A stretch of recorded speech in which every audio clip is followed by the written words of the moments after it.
ሰላም ጤና ይስጥልን የተወደዳችሁና የተከበራችሁ የአሁን ስፖርት አድማጭ ተመልካቾቻችን እንደምን ዋላችሁልን የዕለተ ሐሙስ የከሰዓት ስፖርታዊ መረጃዎችን ከአሁን ስፖርት ይዘንላችሁ መጥተናል። ዛሬ ምሳ ሰዓት ላይ እንዲሁም ደግሞ ጧት ላይ የተሰሙ በርካታ መረጃዎች አሉ። እሱን ነው ይዘንላችሁ የቀረብነው። ከናንተ የሚጠበቀው ሰብስክራይብ በማድረግ የቤተሰባችን አባል እንዲሆኑ እንጋብዛችኋለን። ላይክ በማድረግ ደግሞ እንድታበረታቱ ነው የምንጠይቃችሁ። ዛሬ በዩሮፓ ሊግ እንዲሁም ደግሞ በኮንፈረንስ ሊጉ የመልስ የ16 የጥሎ ማለፍ ጨዋታዎች ይደረጋሉ። ከነዚህም መካከል እንግዲህ ማንቸስተር ዩናይትድ ከሪያል ሶሲዳድ እንዲሁም ደግሞ ቶተንሃም ሆትስፐር ከኤዜድ አልካማር ምሽት 5 ሰዓት ላይ በዩሮፓ ሊጉ ተጠባቂ ጨዋታ ሲሆን በኮንፈረንስ ሊጉ ቼልሲ በስታንፎርድ ብሪጅ ኮፐንሃቨንን የሚያስተናግድ ይሆናል። ከዚህም በተጨማሪ በክለብ መረጃዎቻችን የተለያዩ መረጃዎችን ይዘን መተናል። ለምሳሌ ያክል እንግዲህ አርሰናል፣ ማንቸስተር ዩናይትድ፣ ማንቸስተር ሲቲ፣ ሊቨርፑል፣ ቶተንሃም፣ ሪያል ማድሪድ፣ ባርሴሎና የመሳሰሉ ክለቦችን መረጃ ይዘን መተናል። ከናንተ የሚጠበቀው ሰብስክራይብ በማድረግ የቤተሰባችን አባል እንዲሆኑ ነው የምንጋብዛችሁ። ላይክ በማድረግ ደግሞ እንድታበረታቱ እንጠይቃችኋለን። ሁሌም አዳዲስና ትኩስ ስፖርታዊ መረጃዎችን ለማግኘት አሁን ስፖርት ምርጫችሁ ይሁን ነው የምንለው። እኛ ግን ቀጥታ ወደ ፕሮግራሞቻችን ነው የምናልፈው። የአውሮፓ ቻምፒየንስ ሊግ መጠናቀቃቸውን ተከትሎ ዛሬ ደግሞ የዩሮፓ ሊግ እንዲሁም ደግሞ የኮንፈረንስ ሊግ የጥሎ ማለፍ ጨዋታዎች የሚካሄዱ ነው የሚሆኑት። በዩሮፓ ሊጉ 8 ያክል ጨዋታዎች የሚደረጉ ይሆናል። እንዲሁም በተመሳሳይ በኮንፈረንስ ሊጉም 8 ያክል ጨዋታዎች ናቸው የሚደረጉት። እነዚህ ጨዋታዎች የመልስ ጨዋታዎች ናቸው። ዛሬ እንግዲህ ምሽቱ 2 ሰዓት ከ45 እንዲሁም ደግሞ ምሽት 5 ሰዓት ላይ የሚደረጉ ጨዋታዎች አሉ። ምሽቱ 2 ሰዓት ከ45 አራት ያክል ጨዋታዎች ሲደረጉ ኦሎምፒያኮስ ቦዶ ግሊመንትን ምሽቱ 2 ሰዓት ከ45 የመጀመሪያው ጨዋታ የሚደረግ ይሆናል። በኦሎምፒያኮስ ስቴዲየም የሚደረግ ጨዋታ ነው። የመጀመሪያውን ጨዋታ እንግዲህ ቦዶ ግሊመንት በሜዳውና በደጋፊዎቹ ፊት 3-0 ማሸነፉን የሚታወስ ጉዳይ ነው። ዛሬ በሜዳቸውና በደጋፊዎቹ ፊት ኦሎምፒያኮስ ይህን ውጤት ለመቀልበስ የሚያደርጉትን ጥረት የምንመለከት ይሆናል። ምሽቱ 2 ሰዓት ከ45 ላይ የሚጀምር ጨዋታ ነው። ሌላኛው ኢንትራንክ ፍራንክፈርት ከአያክስ ጋር ይጫወታሉ። እነዚህ ሁለቱ ክለቦች በመጀመሪያው በአያክስ በተደረገ ጨዋታ ኢንትራንክ ፍራንክፈርት 2-1 አሸንፎ ነው ማምጣት እየቻለው። ዛሬ ደግሞ በሜዳውና በደጋፊዎቹ ፊት ነው ይህን ጨዋታ ኢንትራንክ ፍራንክፈርት የሚያደርገው።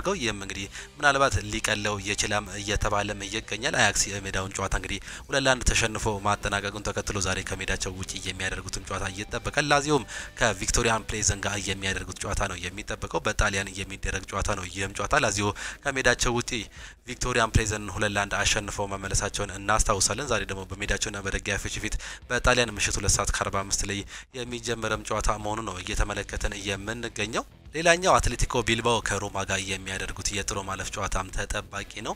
በስፔን የሚደረግ ጨዋታ ነው። ይህ ጨዋታ ሮማ የመጀመሪያውን ጨዋታ 2-1 በሆነ ውጤት ማሸነፉን በሜዳውና በደጋፊዎች ፊት ተመልክተን ነበር። ዛሬ ደግሞ ከሜዳቸው ውጪ በሳን ማሬስ ነው ይህን ጨዋታ የሚያደርጉት። 53332 ደጋፊዎችን በሚይዘው በዚህ ስቴዲየም የሚደረግም ጨዋታ ነው። እነዚህ ሁለቱ ክለቦች እንግዲህ በአጠቃላይ 3 የተገናኝተው ሁለቱን አቻ ያለፈውን ጨዋታ ደግሞ ሮማ ማሸነፉን የምናስታውሰው ጉዳይ ነው። ዛሬም የሚጫወቱ ይሆናል በሜዳቸውና በደጋፊዎች ፊት አትሌቲኮ ቢልባዎች። ሌላኛው ምሽት 5 ሰዓት ላይ የሚደረጉ 4 ያክል ጨዋታዎች አሉ። ሬንጀርስ ከፌነርባቼ ጋር የሚያደርጉት ጨዋታ ይጠበቃል። የመጀመሪያውን ጨዋታ ሬንጀርስ ከሜዳቸው ውጪ ፌነርባቼን እንግዲህ የጆዜ ሞሪኒዮን ፌነርባቼን 3-1 በሆነ ውጤት ማሸነፋቸውን እናስታውሳለን። በዛ ጨዋታ ላይ ሰልጣኝ ጆዜ ሞሪኒዮ እድለኛ ነበርን፣ ከዚህ በላይ ሁላ ሊቆጠርብን ይገባ ነበር፣ እጅግ በጣም እድለኛ ነን፣ 3 ጎሎች ብቻ በማስተናገዳችን ማለታቸውን የምናስታውሰው ጉዳይ እንደነበር እናስታውሳለን። ዛሬ ደግሞ ከሜዳቸው ውጪ ከባዱን ጨዋታ ከሬንጀርስ ጋር የሚያደርጉም ይሆናል። እነዚህ ሁለቱ ክለቦች 3 የተገናኝተው አንዱን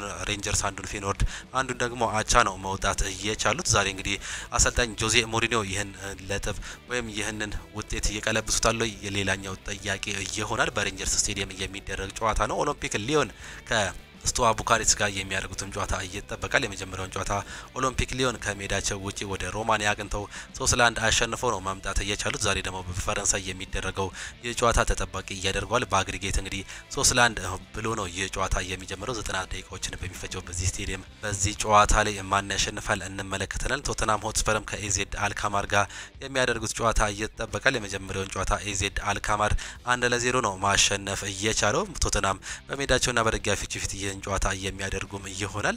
ይህን ጨዋታ እንግዲህ በእንግሊዝ እንደመደረጉ መጠን አሰልጣኝ አንጌ ፖስቴኮግሉ ይህን ነጥብ በመለወጥ እንግዲህ ወደ ቀጣዩ ዙር ለማለፍ የማንፈለቅለው ድንጋይ የለም ሲሉ ነው መናገር እየቻሉት። ከሜዳቸው ውጪ እንግዲህ ተሸንፈው ነው መመለስ እየቻሉት በኤዜድ አልካማር። ነገር ግን በዩሮፓ ሊጉ ኮንሲስተንሲ ለማግኘት እንዲሁም ደግሞ ወደ ቀጣዩ ዙር ለማለፍ ስንል የማንፈለቅለው ድንጋይ የለም። ይህን ጨዋታ ደግሞ ለማሸነፍ ነው የምንገባው። ይህን ደግሞ ማስመስከር አለብን። እንግሊዝ ፕሪሚየር ሊግ ብዙ ጉዞዎችን ማድረግ አልቻለም። በአሁኑ ሰዓት ላይ ያለንን ብቸኛ አማራጭ ይህ የዩሮፓ ሊግ ነው። ዋንጫውን ማንሳት እንፈልጋለን።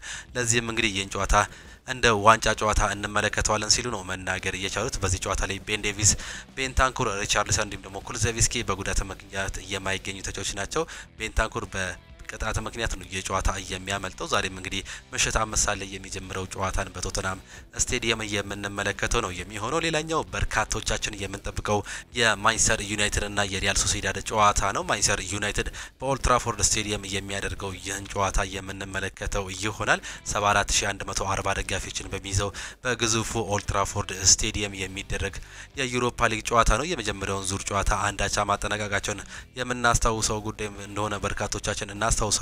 የመጀመሪያውን ጨዋታ እንግዲህ 1-0 ሲመሩ ቆይተው ብሩኖ ፈርናንዴዝ በእጁ በመንካቱ ምክንያት በፔናልቲ አንዳቻ ማጠናቀቃቸውን እናስታውሳለን። ጆሹዋ ዚርክዜ ነበር ብቸኛውን ጎል ከአሌሃንድሮ ጋርናቾ የተሻገረለትን ኳስ ማስቆጠር እየቻለው። በዛ ጨዋታ ላይ እንግዲህ ከሜዳቸው ውጪ ብዙ ሙከራዎችን ማድረግ ችሎ ነበር ማንቸስተር ዩናይትዶች፣ ነገር ግን ምንም ሊሳካላቸው አልቻለም። 1 ጎሎችን ብቻ ነበር ማስገኘት እየቻሉት። 5 ኦን ታርጌቶችን ሞክረው 1 ጎሎችን አስቆጥሮ ነው መምጣት እየቻሉት። ዛሬ ደግሞ በሜዳቸውና በደጋፊዎች ፊት የሚያደርጉት ጨዋታ ይጠበቃል። በተለይም እንግዲህ በእንግሊዝ ፕሪሚየር ሊግ ያደረጉትን እጅግ በጣም አስደናቂ ፉክክር በኦልድ ትራፎርድ ስቴዲየም ከአርሰናል ጋር ተመልክተን ነበር። ይህም ጨዋታ እንግዲህ ሌላኛው ተጠባቂ የሚያደርገው በዚህም ምክንያት ነው። በኦልድ ትራፎርድ ስቴዲየም ይህንን ዋንጫ ለማንሳት እንግዲህ ሌላኛውን ከባዱን ፈተና ማለፍ ይጠበቅባቸዋል። በዩሮፓ ሊጉ አሰልጣኝ ሩበን አሞሪም የዩሮፓ ሊጉን በማንሳት ወደ ቻምፒየንስ ሊግ የማለፍ እድል አለን ሲሉ ነው በፕሪማች ላይ ሀሳባቸውን በትላንትናው ዕለት መስጠት እየቻሉት። ይህም ጨዋታ እንግዲህ ማሸነፍ ግዴታ ውስጥ ይገባሉ። ዛሬም ምሽት 5 ሰዓት ላይ የሚጀምር ጨዋታ ነው። እነዚህ ሁለቱ ክለቦች የመጨረሻ ጨዋታቸውን ስንመለከት ካለፉት 5 ጨዋታዎች እንግዲህ ሪያል ሶሲዳድ አንዱን ያሸነፈ ሲሆን ማንቸስተር ዩናይትድ ሁለቱን አሸንፏል። ሁለቱን ደግሞ አቻ ነው መለየት እየቻሉት። የማንቸስተር ዩናይትድ በረኛ የሆነው አንድሬ ኦናናም ጭምር እንግዲህ ዩሮፓ ሊጉን ለማሸነፍ ነው በዚህ ሰዓት ላይ የምንንቀሳቀሰው። የእንግሊዝ ፕሪሚየር ሊግ የቻምፒየንስ ሊግ የመግቢያ እድላችን ጠቧል። በዚህ ምክንያት የዩሮፓ ሊጉን ዋንጫ በማንሳት በዚህ ዓመት ስኬታችንን ማጠናቀቅ አለብን። ይህንንም የምናሳካ ከሆነ ደግሞ በቀጣይ ዓመት በቻምፒየንስ ሊጉ የመሳተፍ እድል አለን ሲሉ ነው መናገር እየቻሉት። ይህንንም ነገር ለማሳካት ሲሉ በርካታ ነገሮችን እንደሚያደርጉ ነው እየተመለከትን የምንገኘው። የማንፈለቅለው ድንጋይ የለም ሲሉ ነው ተጫዋቾችም እየተናገሩ የሚገኙት። ይህንንም ተከትሎ ማንቸስተር ዩናይትድ ከሪያል ሶሲዳድ ምሽት 5 ሰዓት ላይ የሚደረገው ጨዋታ በበርካቶቻችን ተጠባቂ ያደርገዋል። ምሽት 5 ሰዓት ላይ የሚጀምር ጨዋታ ነው። በዚህ ጨዋታ ላይ በርካታ የማንቸስተር ዩናይትድ ተጫዋቾች አይኖሩም። ጆኒ ኤቫንስን ጨምሮ ሉክ ሾው፣ ሃሪ ማጉዌር፣ ባይንደር፣ ሜሰን ማውንት፣ ሊሳንድሮ ማርቲኔዝ፣ አማድ ዲያሎ ደግሞ ኮቢ ማይኖ በጉዳት ምክንያት የማይገኙ ተጫዋቾች መሆናቸውን ነው መመልከት እየቻልነው። በእርግጥ ሜሰን ማውንት ወደ ልምምድ መመለሱን መመልከት ችለናል። ነገር ግን በዚህ ጨዋታ ላይ እንደማይገኝና ለዚህ ብቁ አለመሆኑን አሰልጣኙ መናገር ችሏል። ነገር ግን የተከላካይ አማካይ ስፍራ የሆነው ማኑኤል ኡጋርቴ በዚህ ጨዋታ ላይ እንደሚገኝና ለቲሙ አገልግሎት እንደሚሰጥም ነው አሰልጣኙ ማረጋገጥ እየቻሉት። ይህንንም እንግዲህ ምሽት የምንመለከተው ይሆናል። በዚህ ጨዋታ ላይ እንግዲህ ሀሳብ አስተያየታቸውን እንድሰጡ ነው የምንጋብዛችሁ። የተወደዳችሁና የተከበራችሁ አድማጮቻችን ማንቸስተር ዩናይትድ ከሪያል ሶሲዳድ ጋር ባለው ጨዋታ ማን ያሸንፋል? ሀሳብ አስተያየታችሁን ልትሰጡን ትችላላችሁ። ሌላኛው በኮንፈረንስ ሊጉም የሚደረጉ በርካታ ጨዋታዎች አሉ። 8 ያክል ጨዋታዎች የሚደረጉ ሲሆኑ ዋናዎቹን ለመመልከት ያክል እኛ ግን ምሽት 5 ሰዓት ላይ የሚደረጉ ጨዋታዎችን ለመመልከት ያክል ሊጋ ዋርዛ ከሞልድ ጋር የሚያደርጉት ጨዋታ ይጠበቃል። ምሽት 5 ሰዓት ላይ የሚጀምር ጨዋታ ነው። የመጀመሪያውን ጨዋታ ሞልድ 3-2 በሆነ ውጤት ነው ማሸነፍ የቻለው በሜዳውና በደጋፊዎች ፊት። ዛሬ ከሜዳቸው ውጪ የሚያደርጉት ጨዋታ ነው። ሌላኛው ፊዮሬንቲና ፓናቲናኮስ የሚያደርጉት ጨዋታ ይጠበቃል። የመጀመሪያውን ጨዋታ ፓናቲናኮስ 3-2 በሆነ ውጤት ነው ፊዮሬንቲናን የጣሊያኑን ክለብ ማሸነፍ የቻለው። ዛሬ ደግሞ በሜዳቸውና በደጋፊዎች ፊት በጣሊያን የሚደረግ ጨዋታ ነው። ቪክቶሪያን ጉማሬዝም ሪያል ቤቲስ ጋር ጨዋታቸውን ያደርጋሉ። ቪክቶሪያን ጉማሬዝ በሜዳቸውና በደጋፊዎች ፊት ነው ይህን ጨዋታ የሚያደርጉት። እንዲሁ የምንመለከተው ጨዋታ ነው። ሪያል ቤቲስ ከሜዳቸው ውጪ ይህንን ጨዋታ ያደርጋሉ። የመጀመሪያውን ጨዋታ 2 አቻ ነበር ማጠናቀቅ የቻሉት። ሌላኛው የእንግሊዙ ክለብ ተወካይ የሆነው ቼልሲ ከኮፐንሃቨን ጋር የሚያደርገው ጨዋታ ይጠበቃል። የመጀመሪያውን ጨዋታ ከሜዳቸው ውጪ 2-1 አሸንፈው ማምጣታቸውን እናስታውሳለን። ቼልሲዎች ዛሬ ደግሞ በሜዳቸውና በደጋፊዎች ፊት በስታንፎርድ ብሪጅ የሚያደርጉት ጨዋታ ይጠበቃል። እነዚህ ሁለቱ ክለቦች በአጠቃላይ 5 ጊዜ የተገናኙ ሲሆን እንግዲህ 4ቱን ቼልሲ እያሸነፈ ሲሆን አንዱን አቻ መለየታቸውን ነው ስታቲክሳቸው የሚያመላክተን። 40834 ደጋፊዎችን በሚይዘው በዚህ ስቴዲየም የሚጠበቅ ጨዋታ መሆኑን ነው እየተመለከተን የምንገኘው። ዛሬም እንግዲህ በቼልሲ ስቴዲየም የሚደረግ ጨዋታ ነው። በዚህ ጨዋታ ላይ ኖኒ ማዱኬ ማርክ ጉዮ እንዲሁም ደግሞ ኒኮላስ ጃክሰን በጉዳት ምክንያት አለመገኘታቸውን አሰልጣኝ ኤንዞ ማሬስካ ነው ማረጋገጥ የቻሉት። በመጀመሪያው ጨዋታ ላይ እንግዲህ ቼልሲ 2-1 ባሸነፈበት ጨዋታ ላይ ሪስ ጀምስ እንዲሁም ደግሞ ኤንዞ ፈርናንዴዝ ነበር ሁለቱን ጎሎች በማስቆጠር እንግዲህ ለቼልሲ ይህን ነጥብ ወይም ደግሞ ይህን ውጤት ይዘው እንዲወጣ መርዳት የቻሉት። ዛሬ በሜዳቸውና በደጋፊዎች ፊት እንደማድረጋቸው መጠን እንግዲህ ያሸንፋሉ የሚል ቅድሚያ ግምት እንደተሰጣቸው እየተመለከተም ነው የምንገኘው። ቨርጅል ቫን ዳይክ ስለ ቆይታዬ እኔ አላውቅም ሲል ነው የመለሰው። የሊቨርፑሉ አምበል የሆነው ቨርጅል ቫን ዳይክ በሚቀጥለው የዝውውር መስኮት ስለሚኖረው ቆይታ ምንም እንደማያውቅ ነው እየገለጸ የሚገኘው። ስለ ወደፊቱ ቆይታ የሚናገሩ ሁሉ ሐሰተኛ ናቸው፣ ምክንያቱም የወደፊት ቆይታዬን እኔም እንኳን አላወቅኩም ሲል ነው ቨርጅል ቫን ዳይክ በትላንትናው ዕለት ሀሳብ የሰጠው። የጀርባ ንግግሮች አሉ፣ እሱ ግን በግልጽ የሚታወቅ ነገር ግን እንዳልሆነ ነው መግለጽ እየቻለው። አመቱ ምን እንደሆነ ምን እንደሚፈጠርም አላቅም ሲል ነው ቨርጅል ቫን ዳይክ የተናገረው። ኔዘርላንዳዊ ተከላካይ ቨርጅል ቫን ዳይክ በሊቨርፑል ያለውን ውል በሚቀጥለው ክረምት ይጠናቀቃል። ከዛም በኋላ ምን እንደሚሆን እንደማይታወቅ ነው የገለጸው። ትሬንት አሌክሳንደር አርኖልድ እሁድ ከሚደረገው የካራባኦ ካፕ ፍጻሜ ጨዋታ ውጪ ነው። ነገር ግን በዚህ ሲዝን ድጋሚ ተስፋ እንዳለውና እንደሚጫወት ነው እየተገለጸ የሚገኘው። በርካቶች እንግዲህ በአሁኑ ሰዓት ላይ የተጫዋች ከውድድሩ አመት ውጪ ሊሆን ይችላል የሚሉ መረጃዎች እየወጡ ይገኛሉ። ነገር ግን የመመለስ እድል አለው ነው እየተባለም የሚገኘው።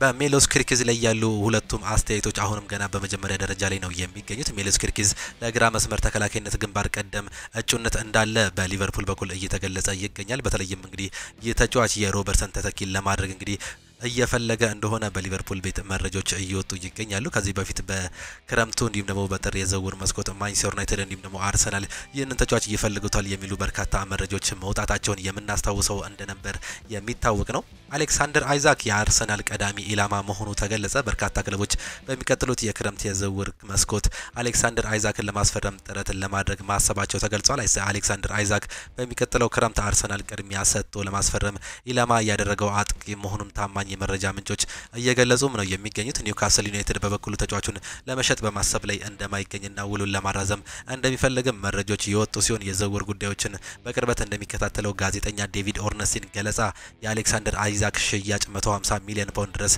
ሊደርስ እንደሚችልም ነው መረጃዎች እያሳዩት።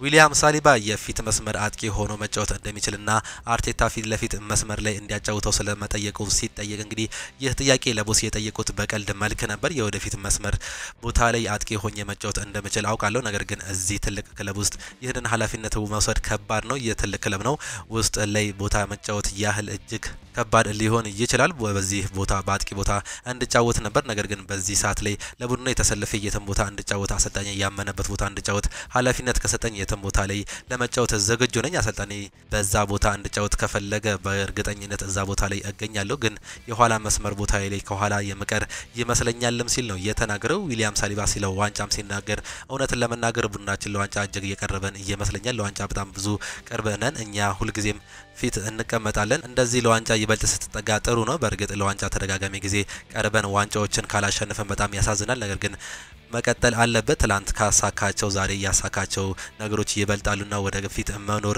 ይኖርብናል። አረጋግጬ መናገር የሚፈልገው ቡድናችን ዋንጫ እንደሚያነሳ እንዲሁም ደግሞ እንደሚያደርስ እርግጠኛ ነኝ ሲል ነው የተናገረው። ዊሊያም ሳሊባ በፕሪሚየር ሊግ የዋንጫ ፉክክር ላይም ሲናገር እውነት ነገር መናገር በዚህ ሲዝን እንደ ቡድን ካጋጠመን በርካታ ውጣ ወረዶች በዚህ ሲዝን በሊጉ ላይ የበላይ መሆን አይገባንም ሲል ነው የተናገረው ዊሊያም ሳሊባ። ቀጥሎም ስለ ሊጉ የነጥብ ልዩነትም ሲናገር እነሱ ወይም ደግሞ ሊቨርፑሎች አንደኛ መሆናቸው እኛ ያልሰራነውን ነገር ስላደረጉ ነው። በእርግጥ ትልቅ ክፍተት አለ፣ ነገር ግን መቀጠል አለብንም ሲል የተናገረ ሲሆን እኔ እንደማስበው ከዚህ በፊት የውድድር አመት የሊጉ አናት ላይ መቀመጥ አይገባንም ሲል ተናግሯል። ዊሊያም ሳሊባ ስለ ሰርጂዮ ራሞስ ሲናገር ሰርጂዮ ራሞስ ለእኔ ምናልባት በእግር ኳስ ከተመለከትኳቸው የኋላ መስመር ተጫዋቾች በእግር ኳስ ታሪኩ ምርጥ የሆነ ተጫዋች ወይም ተከላካይ መሆኑን አምናለሁ ሲል የተናገረ ሲሆን ዊሊያም ሳሊባ የዓለማችን ምርጥ ተከላካይ ለመሆን ምን ማሻሻያ ማድረግ እንዳለበት ምን እንደሚቀረው ተጠይቆ ይህንን መልስ ሰጥቷል። ትኩረት ላይ መቆጣጠር አለብኝ፣ ብዙ ማስቆጠር አለብኝ፣ እናም ቡድኔ ዋንጫዎችን እንዲያሸንፍ መርዳት አለብኝ። ዋንጫዎችን ስታሸንፍ እኔ የዛን የዓለም ምርጡ ነኝ ማለት እችላለሁ። ቡድኑን ለመርዳት ከዚህ በፊት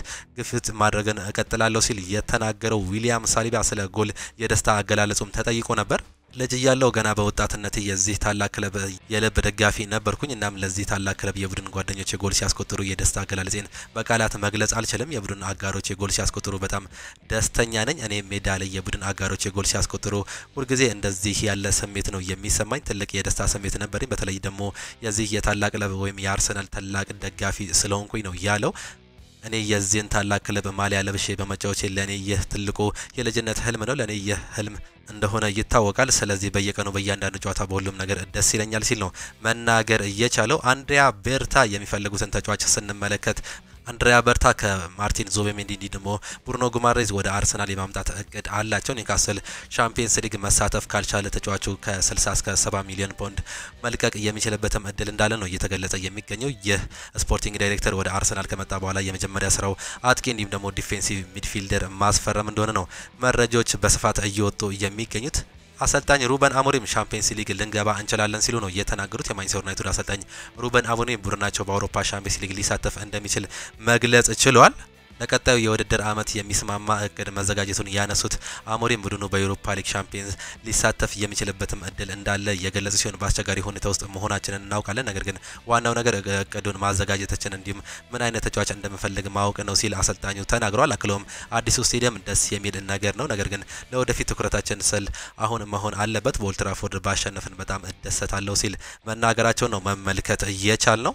አሰልጣኙ አያይዘውም ሌኒ ዮሮ ከዛሬው የሪያል ሶሲዳድ ጨዋታ ውጪ መሆኑ ነው መናገራቸው ነው የተመለከተ ነው። ማንቸስተር ዩናይትድ ለመላመድ አልቸገረኝም ብሏል። ዴንማርካዊ የግራ መስመር ተከላካይ ፓትሪክ ዶርጉ አዲሱ ክለብ ማንቸስተር ዩናይትድ ለመላመድ እንዳልተቸገረ ነው መግለጽ የቻለው። በማንቸስተር ዩናይትድ ደስ የሚል መልኩ ተላምጃለሁ፣ በዚህ ክለብ ውስጥ ያሉት ነገሮች ለኔ አስቸጋሪ አልነበሩም ሲል የተናገረ ሲሆን አሰልጣኝ ሩበን አሞሪም በስፖርቲንግ በነበረበት ወቅት በደንብ እመለከተው ነበር፣ የሱን የማጥቃት ስልትም ለመገንዘብ እሞክር ነበር፣ የምጫወትበትን ቦታ ለኔ መምረጥ አልችልም፣ ይልቁንስ ይህ ውሳኔ ያሰልጣኝ ይሆናል። ሆኖም በማጥቃት ሂደቱ ላይ በደንብ መሳተፍ እንዲሁም ደግሞ ግቦችን ማስቆጠር እፈልጋለሁ ሲል ነው በትላንትናው ፕሬስ ኮንፈረንስ ላይ ፓትሪክ ዶርጉ ሀሳቡን መስጠት እየቻለው። ትላንትና እንግዲህ ፕሬስ ኮንፈረንስ ከጨዋታው በፊት ጋዜጣዊ መግለጫ ሰጥተው ነበር አሰልጣኝ ሩበን አሞሪም። ይህንንም እንግዲህ በርካታ ሀሳቦችን አንስተዋል። ከነዚህ መካከል እውነቱን እናውራ ከተባለ ሁሉም ሰው ከአቅሙ በታች ነው እያደረገ የሚገኘው ሲሉ መናገራቸውን ተመልክተናል። በዚህ ላይ እኔም እገኝበታለን። ሁሉም ነገሮች ስላሸነፍን ተጫዋቾች ማለትም ካሴሜሮን ጨምሮ ከዚህ የተሻለ ማድረግ ይችላሉ ሲል ነው የተናገረው። ሁሉም ተጫዋቾች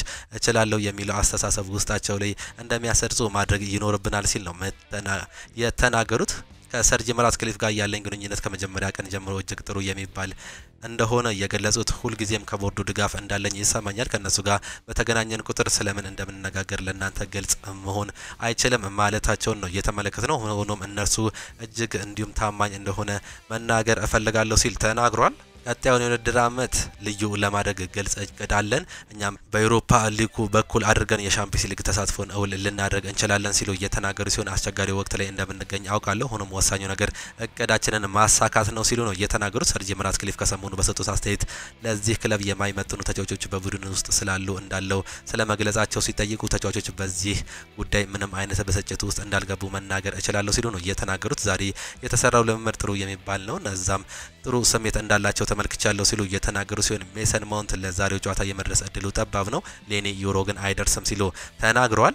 ሃሪ ማጓየርም በዚህኛው መርሃ ግብር አይኖርም፣ ነገር ግን ለእሁዱ ጨዋታ ብቁ እንደሆነ ላረጋግጥላቸው እወዳለሁ ሲሉ ነው የተናገሩት። የሌኒ ዮሮ ጉዳት የረጅም ጊዜ ሊባል የሚችል አይደለም፣ እነሱ ለዛሬው ጨዋታ ዝግጁ አይደለም፣ ለሚቀጥለው ግን አብረን የምንመለከተው ይሆናል ሲሉ አሰልጣኙ መናገራቸውን ነው መመልከት እየቻለው።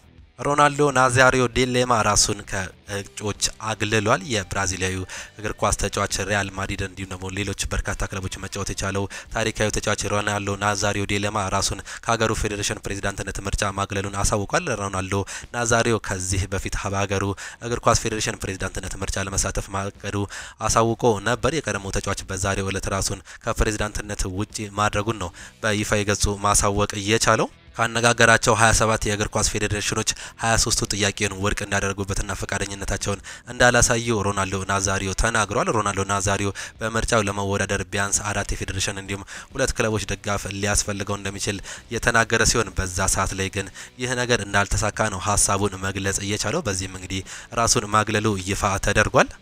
የተወደዳችሁና የተከበራችሁ የአሁኑ ስፖርት አድማጭ ተመልካቾቻችን ለዛሬ የነበረን ስፖርታዊ መረጃዎቻችን ይህንን ይመስሉ ነበር። ፕሮግራሞቻችን እንዴት አያቻቸው? ሀሳብ አስተያየታችሁን ኮሜንት ቦክስ ላይ ልታጋሩን ትችላላችሁ። ዛሬ በዩሮፓ ሊጉ እንዲሁም ደግሞ በኮንፈረንስ ሊጉ የሚጠበቁ ጨዋታዎች አሉ። ከነዚህ መካከል እንግዲህ ቶተንሃም ሆትስፐር በሜዳውና በደጋፊዎች ፊት ኤዜድ አልካማርን የሚያስተናግድ ይሆናል። ማንቸስተር ዩናይትድም በኦልድ ትራፎርድ ሪያል ሶሲዳድን የሚያስተናግድበት ጨዋታ ምሽት 5 ሰዓት ላይ በዩሮፓ ሊጉ የምንመለከት ሲሆን በኮንፈረንስ ሊጉ ደግሞ ቼልሲ ከኮፐንሃቨን በስታንፎርድ ብሪጅ የሚያደርጉት ጨዋታ ሌላኛው ተጠባቂ ጨዋታ ነው። በእነዚህ ጨዋታዎች ሀሳብ አስተያየታችሁን ኮሜንት ቦክስ ላይ ልትሰጡን ትችላላችሁ። በእነዚህ ጨዋታዎችም እንድትዝናኑ ነው የምንጋብዛችሁ። የኛ የዛሬ ፕሮግራሞቻችን ይህንን ይመስሉ ነበር። በነገው ፕሮግራም እስከምንገናኝ ቻው ቻው። መልካም ጊዜ፣ መልካም ሙሉ ይሆንላችሁ።